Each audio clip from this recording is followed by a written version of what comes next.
বিসমিল্লাহির রহমানির রহিম। আমাদের যে সেন্ট্রাল মনিটরিং রুম যেটা আছে উপরে, আশা করি অনেকে দেখেছেন, এর মধ্যে পুলিশ হেডকোয়ার্টারের এই মনিটরিং সেলটা সবসময় কার্যকর থাকে। তবে স্পেশালি ঈদুল আজহা উপলক্ষে, ঈদের 7 দিন আগে এবং ঈদের 7 দিন পর পর্যন্ত এটা স্পেশালি আরও স্ট্রেনথেন করা হয়েছে। সেই হিসাবে লোকবল দেওয়া হয়েছে এবং মহাসড়কগুলো সার্বক্ষণিক মনিটরিংয়ের আওতায় আনা হয়েছে। তার সাথে পশুর হাটগুলো সমস্ত জায়গায়, আর যে সমস্ত জায়গায় এক্সপ্রেসওয়ে আছে, যমুনা ব্রিজ থেকে শুরু করে পদ্মা ব্রিজ, সব জায়গায় আমরা একটু বিশেষ যত্ন নিয়েছি। সারা দেশে যেখানে আমাদের সিসিটিভি ক্যামেরার হাইওয়েতে নজরদারি আছে, তার বাইরে যেখানে নেই সেখানে আমরা বডি ওন ক্যামেরা দিয়ে আমাদের জনবল পুলিশ ডিপার্টমেন্ট থেকে দেয়া হয়েছে। আমি নিজেই আজকে সেটা এখন চাক্ষুষ দেখলাম। এখানে দুর্ঘটনার সংখ্যা বিগত সময়ের তুলনায় আল্লাহর রহমতে অনেক কম। 2-1টা দুর্ঘটনা যেগুলো হয়েছে, এগুলো নেহায়েত তাদের নিজস্ব গাফলতির কারণে বলা যায়।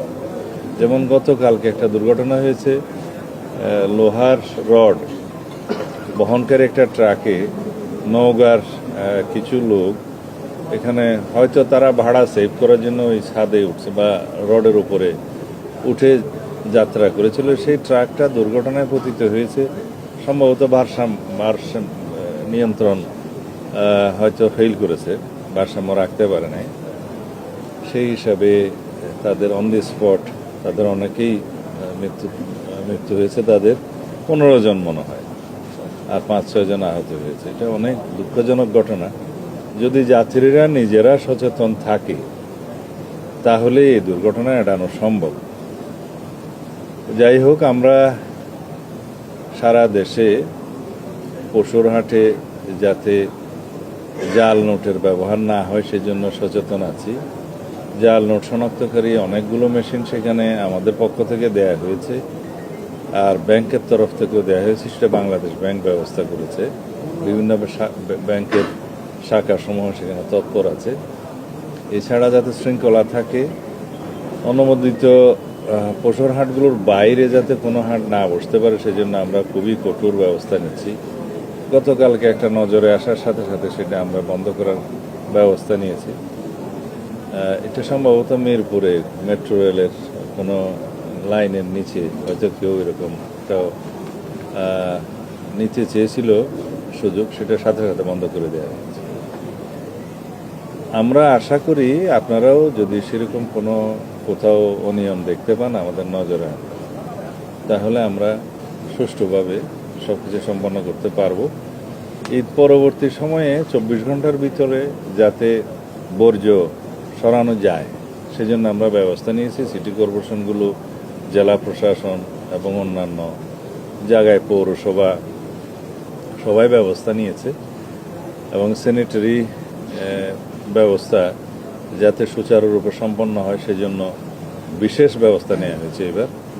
তবে 24 ঘন্টার পরেও যেহেতু কোরবানি দেওয়ার বিধান থাকে দ্বিতীয় দিনেও তৃতীয় দিনেও, তখনও তারা এ ব্যাপারে তাদের উদ্যোগটা জারি রাখবে। তা আশা করি ইনশাআল্লাহ আমরা নিরাপদ ঈদ যাত্রা, নিরাপদভাবে সমস্ত ঈদের জামাত অনুষ্ঠান এবং নিরাপদভাবে যার যার কর্মস্থলে ফিরে আসা, এই ব্যবস্থাগুলো করতে পারবো। ধন্যবাদ। মে মাসে পুলিশের উপরে হামলা হচ্ছে, 4টি ঘটনা ঘটেছে নারায়ণগঞ্জে। আমরা জঙ্গল সলিমপুর দেখেছি। যে পুলিশ কিংবা আমাদের র্যাব বাহিনী যারা আছে তারাই আজকে আক্রান্ত আইন শৃঙ্খলা রক্ষা করতে গিয়ে। জনগণ কতটুকু নিরাপদে রাখছে? আপনার কাছে দ্বিতীয় প্রশ্ন কি হচ্ছে যে একটা শেষ করি, এটার সাথে রিলেটেড, তাইলে পরে ভুলে যাব। জঙ্গল সলিমপুর সহ অন্যান্য জায়গায় যেখানে র্যাবের উপরে এবং পুলিশ বাহিনীর উপরে আক্রমণ হয়েছে, সেটা আপনাদের মতো আমরা খুব গভীরভাবে দেখেছি এবং এর উপরে আমরা অ্যাকশন নিচ্ছি। সেটা আপনাদের সামনে যখন দৃশ্যমান হচ্ছে ইতিমধ্যে, তখন আপনারা দেখতে পাবেন। আমরা এটা এই জন্যেই এটা অনুমান করতে পারি, দীর্ঘ 17 বছর দেশে কোনো আইনের শাসন ছিল না, দুর্বৃত্তায়নের একটা মহামারী ছিল। তারা মনে করেছে জঙ্গল সলিমপুর আমরা যেভাবে একটা রাষ্ট্রের ভিতরে রাষ্ট্র হতে দেখেছি, সেটাকে যখন আমরা আইন শৃঙ্খলা রক্ষাকারী বাহিনীর নিয়ন্ত্রণে আনতে পারলাম, ওখানে একটা যৌথ অভিযান চলেছে, অনেক অস্ত্র উদ্ধার হয়েছে, অনেক দাগি আসামি গ্রেফতার হয়েছে। সেখানে আমরা যখন ঘোষণা করেছি যে পুলিশ একাডেমি করা হবে, র্যাবের জন্য একাডেমি করা হবে, এবং আমাদের পুলিশ বাহিনীর ক্রীড়া কমপ্লেক্স অন্যান্য বাহিনীর বিজিবির এবং এপিবিএন এর পারতপক্ষে আমরা আরও অনেক, যেহেতু আমাদের সংস্থা অনেক আছে, তাদের সবাইকে ওখানে অ্যাকোমোডেট করব। ওইখানে চট্টগ্রাম জেলা মানে কারাগার স্থানান্তর হওয়ার কথা আগে থেকেই। এই জায়গাটা একটা প্রশাসনিক এবং বিভিন্ন নিরাপত্তা বাহিনীর, শৃঙ্খলা বাহিনীর একটা হাব, ট্রেনিং সেন্টার হয়ে উঠবে। সেই জায়গাটায় যাতে সন্ত্রাসীরা তাদের তাদের যে আড্ডা ছিল সেটা আবার পুনরায় রাখতে পারে, সেজন্য তাদের চেষ্টা আছে। তবে তারা যে উদ্যত্ত আচরণ করেছে, যে দুঃসাহস দেখিয়েছে, সেটা আমরা খুব কঠোরভাবে নিয়ন্ত্রণ করব আগামী দিনে। আমি এখনই পরিকল্পনা ফাঁস করতে চাই না। ইনশাআল্লাহ দেশে আইনের শাসন প্রতিষ্ঠা হবে, সন্ত্রাসীদের অভয়ারণ্য যেখানেই থাকুক সেগুলো নির্মূল করা হবে। আমরা আশা করি আপনারা সবাই সহযোগিতা করবেন এবং সমাজের সর্বস্তরের মানুষ আশা করি আমাদের সেই উদ্যোগকে সমর্থন করবেন এবং সহযোগিতা করবেন। আমরা এই দেশে কোনোভাবেই সন্ত্রাসী, মাদক ব্যবসায়ী এবং চাঁদাবাজি এগুলো কোনো স্থান দেব না। এই ব্যাপারে আমরা জিরো টলারেন্সে আছি। ধন্যবাদ। আপনারা বলছিলেন যে ঈদের মনিটরিং আপনারা করছেন, কিন্তু যারা উত্তরবঙ্গের মানুষ বাড়ি যাচ্ছে তারা প্রায় 12 ঘন্টা ধরে যমুনা টোল প্লাজাতে আসছে। এই সমস্যাটা কি সমাধান করা যাচ্ছে না? মানে মনিটরিং এর কাজ না, এই সমস্যার সমাধান করতে গেলে কিছু আমাদের যান্ত্রিকভাবে, প্রকৌশলগতভাবে আমাদের কিছু উন্নত প্রযুক্তি ব্যবহার করতে হবে সামনে। কারণ এখন যাচ্ছে ম্যানুয়ালি টোল দিচ্ছে, তারপরে টিকিটটা নিয়ে যাচ্ছে, দীর্ঘ লাইন হয়ে যাচ্ছে। বাইরের দেশে অনেক জায়গায় আছে এটা অটোমেশন করা হয়েছে, যে এখানে গাড়িতে একটা কার্ড থাকবে, ওইখানে যে ডিজিটাল সিস্টেমে অটোমেটিক্যালি তার কার্ড থেকে টাকা কেটে নেবে, তাকে আর কোনো অপেক্ষা করতে হবে না। সেই দিকে আমরা বিষয়টা নিয়ে চিন্তা করছি, আশা করি ইনশাল্লাহ ভবিষ্যতে হবে। ব্যবহারকারীদেরকে যদি একটা ইনসেন্টিভ দেওয়া হয় তাহলে হয়তো তারা উৎসাহিত হবে সেগুলো ব্যবহার করার জন্য। আগে সরকারের তরফ থেকে সেই ব্যবস্থাটা নিতে হবে। সেটা আমি সড়ক পরিবহন মন্ত্রণালয়কে পরামর্শ দেব। আজকে আমি বিষয়টা খুব গভীরভাবে চিন্তা করেছি, আমাদের পুলিশ বাহিনীর পক্ষ থেকেও সেটা বলা হয়েছে, যদি অটোমেশন হয় তাহলে টুল প্লাজায় আর দীর্ঘ লাইন হবে না। মাননীয় মন্ত্রী, আমরা দেখতে পেয়েছি যে সীমান্তবর্তী এলাকা দহগ্রামে যারা নির্মাণ কেন্দ্র পরিচ্ছন্ন একটা সীমান্ত বাহিনী আসছে, ওই নিয়ে বিজিবি বিএসএফ এর মধ্যে একটা অবস্থান তৈরি হয়েছে। এই বিষয়ে সরকার থেকে কি ধরনের দিক নির্দেশনা দেওয়া আছে?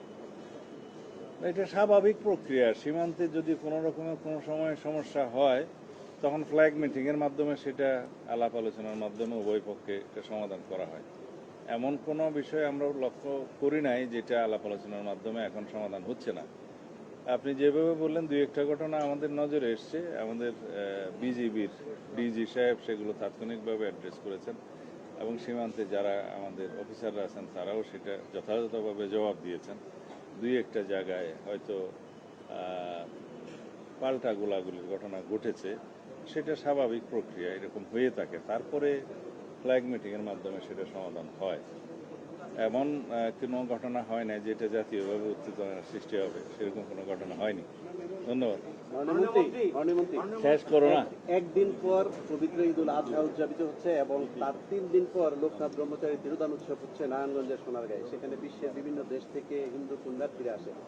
সেখানে কোনো মেলার পারমিশন দেওয়া হয় না, কিন্তু একটি মহল সেখানে মদ, জুয়া এবং অশ্লীল নৃত্যের আসর বসানোর জন্য প্রস্তুতি নিচ্ছে। এখানে যেহেতু বিভিন্ন দেশের পুণ্যার্থীরা আসে, সেই বিষয়ে আপনাদের কোনো নির্দেশনা আছে কিনা, বা সেখানে এগুলো রোধ করতে কোনো উদ্যোগ নেওয়া হবে? এইরকম একটা বিষয় আমাদের নজরে এসছে, মাদারীপুর সম্ভবত, ওইখানে কুম্ভ মেলা একই সময়ে ঈদের সময়ে হয়তো টাইমটা কোইনসাইড করেছে। নারায়ণগঞ্জের বিষয়টা আমি এখনো সেভাবে জানি না, সোনারগাঁয়ে হতে পারে। কিন্তু আমাদের এই দেশে, সাম্প্রদায়িক সম্প্রীতির দেশে, আমরা সবারই ধর্মচর্চার স্বাধীনতাকে অক্ষুণ্ণ রাখার জন্য অবশ্যই আমাদের যথাযথ পদক্ষেপ নেব এবং জেলা প্রশাসন এবং পুলিশ প্রশাসনকে আমরা অনুরোধ করছি তারা যথাযথ ব্যবস্থা নেবে যাতে স্ব ধর্মাবলম্বী তারা নিজেদের ধর্মীয় কালচার অনুসারে তারা নিরাপদে তাদের সমস্ত আচার অনুষ্ঠান, ধর্মীয় আচার অনুষ্ঠান পালন করতে পারে। আশা করি কোনো সমস্যা হবে না। মাননীয় মন্ত্রী শেষ প্রশ্ন, সাভারের মতো জায়গায় 96টা সিসি ক্যামেরা স্থাপন করে মাদক ব্যবসা চালানো হচ্ছে পুলিশের সামনেই। দীর্ঘদিন থেকেই মাদক ব্যবসা চলে আসে। গত কয়েকদিন আগে আমাদের দেশ টিভির এক রিপোর্টার ওখানে নিউজ করতে গিয়ে আহত হয়েছেন এবং ওখানে আরো 2-1 জন আহত হয়েছেন। প্রকাশ্যেই পুলিশের এভাবে ক্যামেরা বসিয়ে মাদক ব্যবসা নিয়ন্ত্রণ, এই বিষয়টা আপনারা কিভাবে দেখছেন এবং পদক্ষেপগুলো কি কি হবে? আপনার রিপোর্ট এবং তথ্যটা দেন, আমি এখনই ব্যবস্থা নেব। কোথায় আছে? আইজি সাহেবকে দেন, আমরা এখনই ব্যবস্থা নেব। তথ্য রিপোর্টটা দেন, আমরা এখনই ব্যবস্থা নেব। না, আমি বলছি যে তথ্যটা দেন, আমরা 24 ঘন্টার ভিতরে ব্যবস্থা নেব। আইজি সাহেব এখনই আছে, আমি ওনাকে নিতে বলছি। আপনি দেন।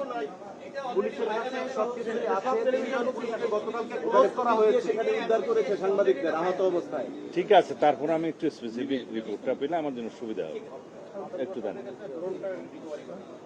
সবকিছু করা হবে।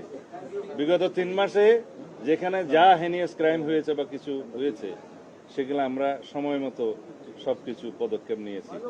আশা করি সেটা আপনাদের নজরে আছে। এটাও করা হবে ইনশাআল্লাহ।